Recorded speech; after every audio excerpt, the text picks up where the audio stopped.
ما یک فرزند داشتیم استاد، همین وظیفه پدر در اسلام بعد همین جدا شدن چی میشود استاد؟ تا به بلاغت رسیدن، تأمینش، تعلیمش، رعایه حقوقش بر ذمه شما است. خب وزیر استاد، من در فدراسیون روسیه هستم استاد، دانشجو. خیر. در فدراسیون روسیه هستم استاد، دانشجو هستم.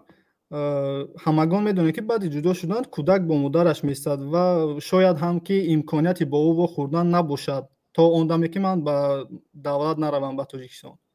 تا اون دم چی استاد؟ تنها همون چه خیلی میگن الیمنت سپرم تمام؟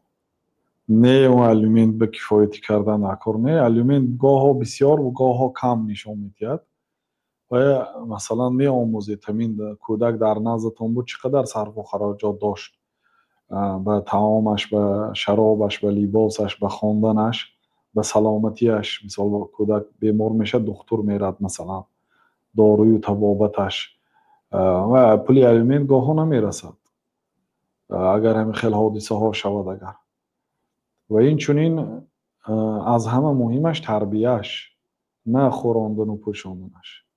تربیهش مهم است. از تربیهش بیام جواب میگوید. و فرزند اگر پسر باشد بعد 7 سالگی اختیار داده میشه در مجلس قاضی، خواهی همراهی پدرت زندگی میکنی، خواهی همراهی مادرت زندگی میکنی، اختیار داده میشه. اما برای دختر وقتی که 7 ساله شد اختیار داده نمیشد، مجبوراً به پدرش داده میشد تا 7 سالگیش همراه مادرش زندگی کند، تربیه مادرش گیرد. وقتی که 7 ساله شد باید به تربیه پدرش حتما خواهد نخواهد کوچانیده شود. برای چی؟ برای آنکه دختر باید در زیر صاحب رشک باید به وای رسد. یعنی پدرش باید نظارت کند، تربیه کند، به شوهر دهد.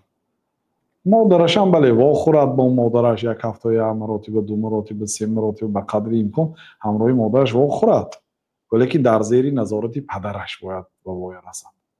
وقتی که شوهر دادید به آدم امانت نگهدار، بعد وظیفه شما به آخر میرسد تا مادامی که شوهر دارد. بله. دختر است استاد، فرزندم دختر است اما قانون‌های امروزه یعنی دموکراتی اجازه نمیدهد استاد که مثال فرزند با پدر استاد. در این حال چیکار کنیم استاد؟ معامله میکنید، دقتی کلین معامله میکنید، زبان میابید. بین خود باید یگان خیلی حل کنیم استاد. بله. هزار رحمت استاد، خدا از شما راضی باشد. در حق ما غریبان با دعا باشید استاد. الله تعالی تمام غریبان را در حفظ و حمایش نگه دارد و به راه راست هدایت کند.